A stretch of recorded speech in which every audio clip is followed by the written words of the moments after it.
So in today's lesson, we're going to be looking at equal matrices. Now, two matrices are said to be equal if they are of the same order, which means that they have the same amount of rows and the same amount of columns, and each pair of corresponding elements are the same. Now, what do I mean by that? A and B are said to be equal if they have the same order, both have 2 rows, 2 columns. So we say that A is equals to B if A is equals to E, B is equals to F, C is equals to G, and D is equals to H. Alright, so let's look at a simple example. It says if D is equal to 3, 6, QT, and E is equal to 3C, 10, and 9, find Q, T, and C. As we said, both matrices are equal if their corresponding elements are the same. So you can see that this is 3 and this is 3. This is 6. So if the corresponding elements are the same, we can say that or deduce that C is equals to 6. Q, therefore, would be equals to 10 and T is equals to 9. Yay, how easy. Alright, let's actually look at a problem now. It says if P is equals to 5, 3, 6, 2, Q is equals to 6 minus 2, 1 and 0, and R is equals to WXYZ. Find WXYZ if, this is the situation right here, if 2P minus Q is equals to R. So, first thing we're going to find what is 2P. If P is minus 5, 3, 6, 7, then 2P would be, this is scalar multiplication, we're going to multiply 2 by all the elements of P. So we're going to have minus 10, 6, 2 times 6, 12, 2 times 7, 14. And now we're going to minus now Q, which is 6, minus 2, 1, and 0. So when we subtract this, now we're going to get the values of R. So now we're going to say minus 10 minus 6, we get minus 16. 6 minus minus 2 becomes 6 plus 2, which is 8. 6 minus minus 2, it becomes 6 plus 2, which is 8. 12 minus 1, we get 11, and 14 minus 0, we get 14. So this would be the value of R.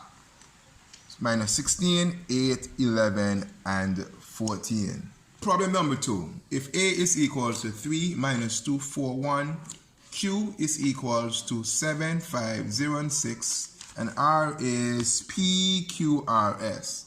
We have to find the value of this matrix R if our situation is, or the circumstances, half of PQ is equals to R. So, before we can find half PQ, we need to find out what this PQ is. So we're going to do a matrix multiplication. Remember, when we do matrix multiplication, a matrix by a matrix, we're going to multiply the rows of the first by the columns of the second. So what I like to do is just to draw a circle, so I know that we're multiplying the rows of the first by the columns of the second. So we're going to say 3 times 5, so you have 3 times 5 plus 2 minus 2 times 0. So that's first row, first column. Now we're going to do the first row and the second column. So I'm going to have 3 times 5 plus minus 2 times 6. So we finished with the first row. We're going to go to the second row. Remember, multiplying the rows of the first by the columns of the second. So here we're going to have 4 times 7 plus 1 times 0. And then we have 4 times 5 plus 1 times 6. Alright, so let's do some mathematics operation. So we're going to say 3 times 7, we get 21. So we have 21 here, plus 0, because anything times 0 is 0. Here, 4 times 7, we get 28, and again, anything times 0 is 0. On this side, we have 3 times 5, 15, plus Minus 2 times 6 gives me minus 12. At the bottom here, 4 times 5, 20, and 1 times 6 is 6. So it's time to reduce.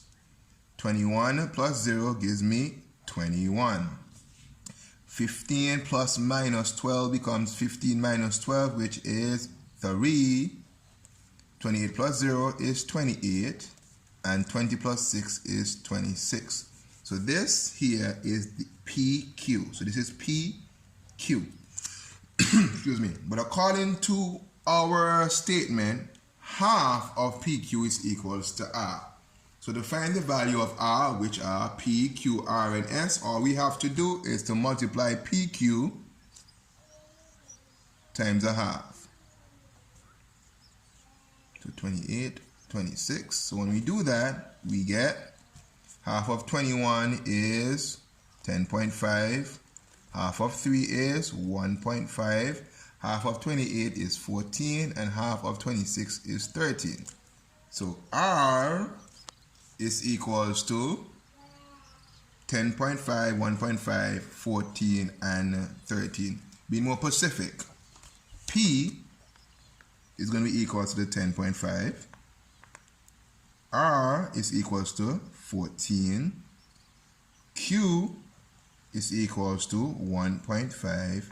And S is equals to 13. So we just looked at equal matrices. We said that two matrices are equal if they have the same order.